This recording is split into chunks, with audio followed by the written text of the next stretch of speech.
Le poste de vice-premier ministre, les Ivoiriens s'en foutent éperdument. Oui, une seule personne ne peut pas être vice-premier ministre, qui est un poste objectivement qui n'existe même pas dans la constitution ivoirienne. Le président de la République nomme le premier ministre qui ensuite forme le gouvernement, les membres du gouvernement. Mais lui seul, il est vice-premier ministre. Oui, il est, comment on l'appelle, il est député. Il est également ministre d'État. Il est également ministre de la Défense. C'est abusé. Mais rien ne le surprend parce que Alassane Ouattara lui-même, il a violé la Constitution. Donc, il n'est pas un président légal. Donc, il peut faire ce qu'il veut. Mais c'est pas le problème des Ivoiriens. Ce qui soucie les Ivoiriens aujourd'hui, c'est les loyers qui sont chers. La vie qui est chère. Comment faire pour joindre les deux bouts? C'est ça le problème des Ivoiriens. Quand on nomme X, Y contre ministre de quoi que ce soit, les Ivoiriens n'ont rien à foutre. Qu'ils sachent que ce gouvernement-là, personne ne le reconnaît. Il peut faire ce qu'il veut. Mais nous le regardons faire. Parce que nous n'avons pas l'armée derrière nous. Mais nous allons parler. Nous allons dire ce qui n'est pas bien. Quand on promet des logements à une population donnée, il faut les construire. Aucun logement n'a été construit. Social. Il n'y a pas d'aide qui suit.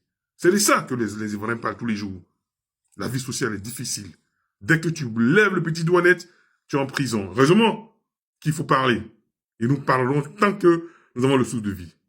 Nous allons débattre sur ces questions cruciales qui fâchent les Ivoiriens.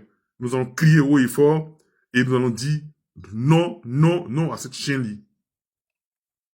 On peut construire des logements sociaux pour toute la population. Oui.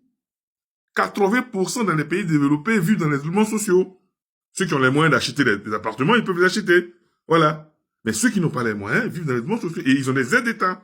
Et quand on promet des choses qu'on ne respecte pas, ben c'est normal qu'on fasse n'importe quoi. Suivez ce reportage-là et vous serez dégoûtés de Ouattara. Bonne journée. La vie chère en Côte d'Ivoire. Si vous avez l'impression que votre budget se vide de plus en plus vite à chaque fois que vous allez au marché, que votre loyer augmente ou que votre facture d'électricité vous donne des sueurs froides, vous n'êtes pas seul.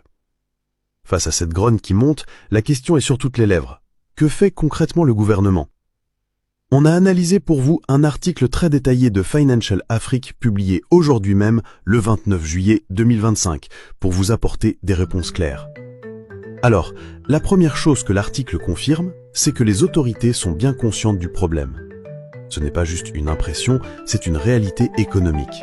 Aujourd'hui, quand moi je charge compteur, par mois, il est chargé 30 000. Hein? Là, c'est comme ça, là, vraiment, c'est pas joli à voir. Donc, quand essayer de voir ça, sinon ça ne nous arrange pas. Les Ivoiriens sont mécontents. Ils crient leur ras-le-bol face à l'augmentation excessive des factures de l'électricité. De 5 000, on se retrouve à 25 000.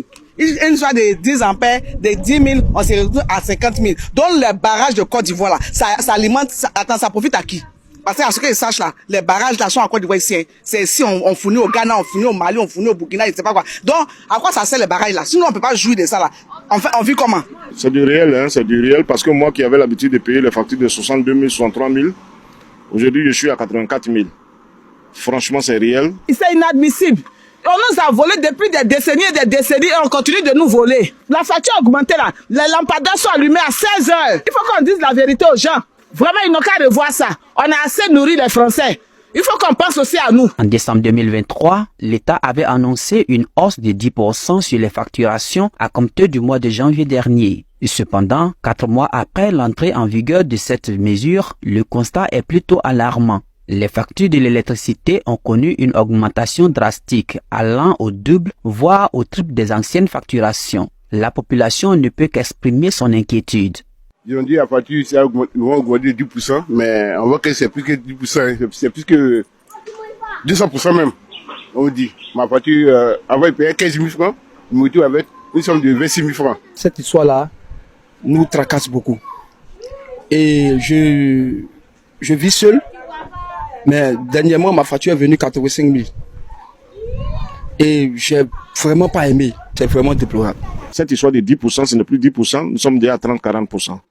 Le salaire n'a jamais augmenté encore. Moi, je suis producteur d'EVA. Mon EVA, là, ça n'a jamais augmenté. Quand on voit tout ça, bon, vraiment, ça fait mal au cœur, mais bon, qu'est-ce qu'on peut dire? Face à cette situation qui ne fait qu'appauvrir davantage la population ivoirienne, dans un contexte où la cherté de la vie est devenue insoutenable, Celle-ci demande l'intervention des autorités afin d'équilibrer le train de vie des citoyens. Si on va augmenter les salaires là, au moins le minimum là, diminuer les factures de CE là pour qu'on puisse payer. Pour 1000 francs, on coupe courant, si les gens savent pourquoi. On met goudron dans lumière dans le sol.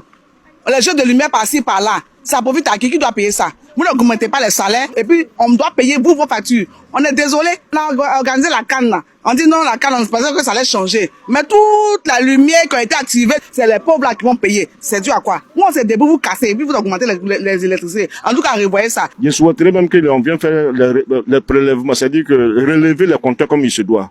Parce qu'apparemment, la CU ne relève pas le compteur. Ils ont une manière de regarder ta facture, alors ce que tu as l'habitude de payer, c'est ce qu'on te donne. Le gouvernement doit avoir pitié parce que nous sommes ce peuple qui fait que eux ils sont à ce niveau. Parce que si nous levons tout à l'heure, je pense que ça va créer beaucoup de dégâts et ça peut perturber aussi le travail. Cette situation renforce le sentiment d'injustice sociale et économique chez de nombreux Ivoiriens qui voient leurs conditions de vie se détériorer alors que le niveau de vie des élites politiques ne semble pas être affecté par la même réalité. Cette hausse des tarifs de l'électricité vient amplifier un ressenti déjà marqué par une gestion inégale des ressources et des privilèges qui semblent inaccessibles par la majorité de la population. Il faut qu'on dise la vérité aux gens. Hein? On nous a volé jusqu'à aujourd'hui, on n'arrive plus à manger. On dit ça va pas de CIE.